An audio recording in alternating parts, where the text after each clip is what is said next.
നമസ്കാരം, ജന്മഭൂമിയിലേക്ക് സ്വാഗതം. സഖാക്കൾക്ക് പണത്തോട് ആർത്തിയാണെന്ന വിമർശനവുമായി CPIM സംസ്ഥാന സെക്രട്ടറി MV ഗോവിന്ദൻ.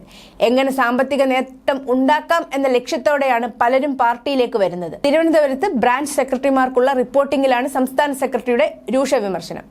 ഇതോടെ സെക്രട്ടറിക്കെതിരെ പലരും രഹസ്യമായി സംസാരിച്ചത് പണത്തിന് ആർത്തിമൂത്ത നേതാക്കളുണ്ടല്ലോ, അവരെയാണ് ആദ്യം തിരുത്തേണ്ടതെന്ന് പല ബ്രാഞ്ച് സെക്രട്ടറിമാരും തമ്മിൽ പറഞ്ഞു. മുഖ്യമന്ത്രിയുടെ മകൾ മാസപ്പടി കേസിൽ കുറ്റാരോപിതയായത് എങ്ങനെ?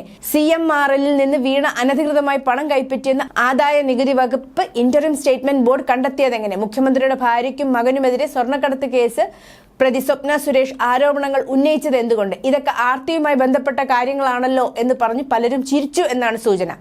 ഇടതുപക്ഷത്തിനൊപ്പം ഉണ്ടായിരുന്ന ഈഴവ വോട്ടുകളും നായർ സമുദായത്തിലെ ഒരു വിഭാഗം വോട്ടുകളും ലോക്സഭാ തെരഞ്ഞെടുപ്പിൽ BJPയിലേക്ക് പോയി. അത് CPMനെ വലിയ തോതിലുള്ള പരാജയത്തിലേക്ക് തള്ളിവിട്ടു. ലോക്സഭാ തെരഞ്ഞെടുപ്പിൽ താഴെത്തട്ടിൽ നിന്ന് പാർട്ടിക്ക് തന്നെ കണക്കുകൾ പിഴച്ചത് ഗുരുതര വീഴ്ചയാണ്. വിശ്വാസവുമായി ബന്ധപ്പെട്ട കാര്യങ്ങളിൽ നിന്ന് വിട്ടുനിൽക്കരുത്. പാർട്ടി അംഗങ്ങൾ പോയില്ലെങ്കിലും അനുഭാവികൾ ക്ഷേത്രത്തിൽ ഇടപെടണം. വിശ്വാസികളെയും കൂടെ നിർത്തണം. പ്രത്യേകിച്ച് ഒരു തൊഴിലോ മറ്റു മാർഗങ്ങളോ ഇല്ലാത്തവർ പെട്ടെന്ന് വലിയ സമ്പന്നരായി തീരുന്ന പ്രവണത പാർട്ടിയിൽ കണ്ടുവരുന്നതായി MV ഗോവിന്ദൻ കഴിഞ്ഞ ദിവസം വിമർശിച്ചിരുന്നു. പുതുതായി പാർട്ടിയിൽ എത്തുന്നവരുടെ സമ്പത്ത് ഏതാനും വർഷം കൊണ്ട് വൻതോതിൽ വർദ്ധിക്കുകയാണെന്നും അത്തരക്കാരെ കണ്ടെത്തി കർശനമായ നടപടിയെടുക്കണമെന്നും MV ഗോവിന്ദൻ പറഞ്ഞിരുന്നു. സഹകരണ സ്ഥാപനങ്ങളിൽ ചിലർ തുടർച്ചയായി ഭാരവാഹികൾ ആവുന്നതും ഇത്തരത്തിലുള്ള ദോഷം ഉണ്ടാക്കുന്നെന്ന് MV ഗോവിന്ദൻ ചൂണ്ടിക്കാട്ടി. തിരുവനന്തപുരം, കൊല്ലം, ആലപ്പുഴ, പത്തനംതിട്ട ജില്ലകൾക്ക് വേണ്ടി കരുനാഗപ്പള്ളിയിൽ ചേർന്ന മേഖലാ യോഗത്തിലായിരുന്നു അദ്ദേഹത്തിന്റെ വിമർശനം. 20ഓളം ജനവിഭാഗങ്ങൾക്ക് അർഹതപ്പെട്ട ആനുകൂല്യം ലഭിക്കാതെ പോയി. ക്ഷേമ പെൻഷൻ മുടങ്ങിയതും പാനൂരിലെ ബോംബ് സ്ഫോടനവും തിരിച്ചടിയായെന്നും MV ഗോവിന്ദൻ നിരീക്ഷിച്ചിരുന്നു. നവോത്ഥാനത്തിന് നേതൃത്വം നൽകിയ SNDP യോഗത്തെ സംഘപരിവാറിന്റെ കയ്യിലാക്കാൻ അനുവദിക്കരുത്. പാർട്ടി പ്രവർത്തകർ ക്ഷേത്ര സമിതികളിലും മറ്റും സജീവമായി ഈ നീക്കം തടയണം. ജനങ്ങളെ മനസ്സിലാക്കുന്നതിൽ പാർട്ടി നേതാക്കൾക്കും ഘടകങ്ങൾക്കും വലിയ പിഴവ് പറ്റിയെന്നും ഗോവിന്ദൻ വിമർശിച്ചിരുന്നു.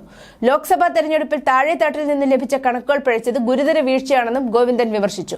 കണക്കുകൾ പിഴച്ചതിന് പ്രധാന ഉത്തരവാദി മുഖ്യമന്ത്രിയും മന്ത്രിമാരുമാണെന്നാണ് ബ്രാഞ്ച് സെക്രട്ടറിമാരുടെ നിലപാട്. ജനവിരുദ്ധ നിലപാടുകളാണ് സർക്കാരും പ്രധാനപ്പെട്ട പല നേതാക്കളും സ്വീകരിക്കുന്നത്. അതിനെക്കുറിച്ച് യാതൊരു തരത്തിലുമുള്ള ചർച്ചകളോ തെറ്റുതിരുത്തലുകളോ നടത്തുന്നില്ല. പകരം താഴെത്തട്ടിലുള്ള സഖാക്കളുടെ മെക്കിട്ട് കയറുകയാണ് ചെയ്യുന്നത്. ഇതിനെതിരെ വ്യാപക പ്രതിഷേധമാണുള്ളത് എന്നാണ് പുറത്തുവരുന്ന സൂചന.